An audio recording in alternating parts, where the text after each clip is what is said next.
the hackers are out in force, and they are multiplying the NES Classic games. Let's go!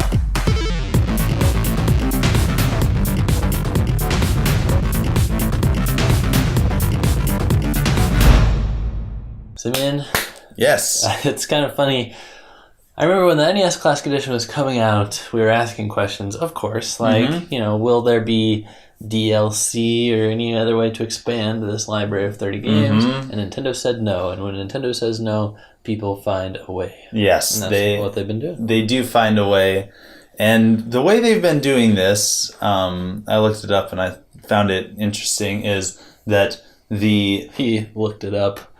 No, I did. I looked it up. As your NES Classic Edition is hacked. No, just kidding. Yeah. I have no experience in this area. No, the NES Classic Edition runs on Linux, which is an open source software thing. Yeah.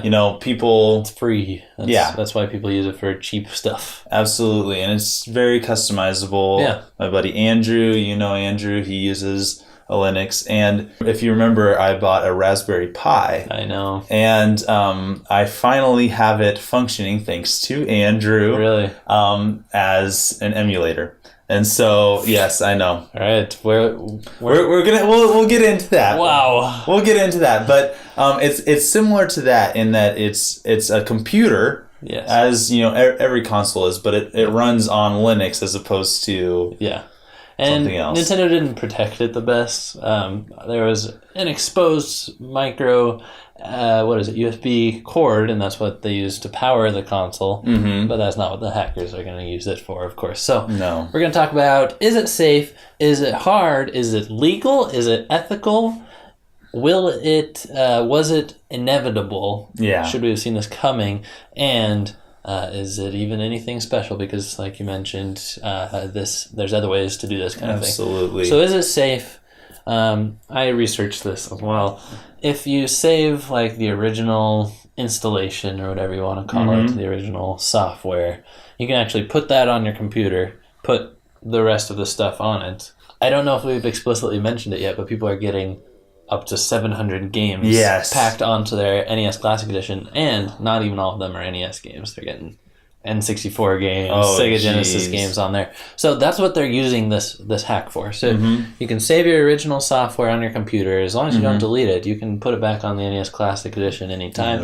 But of course, no one is going to take responsibility if you somehow mess this up. There's walkthroughs online, but they're all like, this is at your own risk. So the nice thing about that is your thing was $60 if you happen to break it. Yeah, you're not out a full console. Yeah, you can buy another one if you really want to. Yeah. So is this hard to do? Did you watch any tutorials or anything? I didn't see how difficult it was to do. I did see that the first guy to come out on the internet and say that he did it was like 4 days after the release of the system. Now, there are some good tutorials. One of them was like 15 minutes long. One thing you do need, though, is a PC. Can't really perform this on a Mac, at least not yet.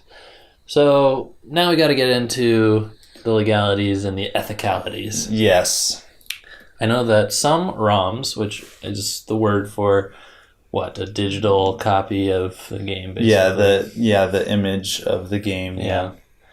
They are open source or free, but I think those ones are kind of the exception. Yeah, they're typically like demo things or stuff that's like really, really old that nobody really owns anymore. Like common domain. What's that? Open. Oh no. Public domain. Public domain. That's the word I was looking for. Or like there's a few of those really generic, nondescript games. Yeah, but the ones you probably want to play are probably illegal to emulate. Yes. Nintendo has a page about this. We'll link it in the description. They have an official stance, and there's even this law that allows some people to make like a backup copy of hard copies of software that they actually own. But Nintendo's even iffy on that. They're like, let me see what you're trying to do. We want to make money off of you. So, and something, once again, Nintendo being able to do something about this because they don't like this is they're kind of out of luck because since they made the NES Classic an offline gaming system, they cannot patch it. Nope. Any sort of workaround that works now will always work. Yeah. Unless they, of course, come out with a new edition and it's patched in the new edition. Yeah. It will always work because the NES Classic cannot be updated online. Mm-hmm. So hackers are going to take it and they're going to have free reign of it. Yeah.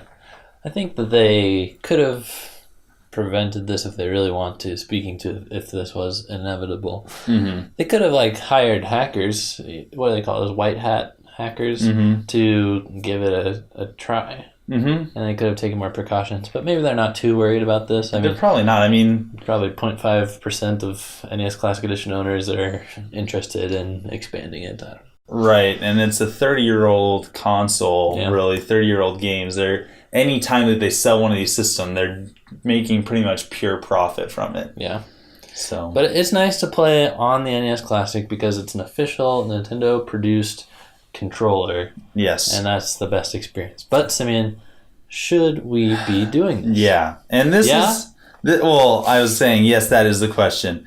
And this is something that I've, wrestled with and struggled with and, thought about. Yeah. And I think I fall kind of where you lie is if I have the game already, if I have it in my possession, like with my RetroPie, the games that I have on it, I actually own, and I'm putting on there because I just want easier access to. Yeah. And oftentimes they, with the RetroPie, it's kind of a weak computer, so to speak.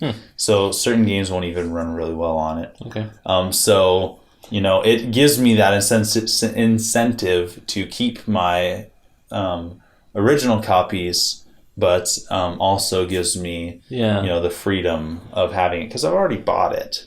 I know. I was about to say something similar to that. I think if I own an old cartridge, I think I'd feel morally fine about emulating that so I can play it in a more convenient way. But that's still a gray area because if you sell the game, then morally, technically, you should delete your copy. ROM. Right. What if you lend your cartridge to a friend? Should you refrain from playing the digital version during that time? Yeah, that's true. That's true. It is a gray area, and it becomes something to think about. Yeah. Oftentimes, hackers don't think about that.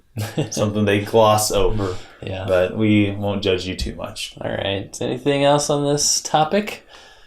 Covered it pretty thoroughly? I think we've covered it pretty thoroughly. Yeah. The hacking of the NES Classic. All right. Thanks for watching, and thanks for being part of the crew. Don't forget to leave your comments below what you think about hacking for the NES Classic Edition. See you guys next time. Signing out.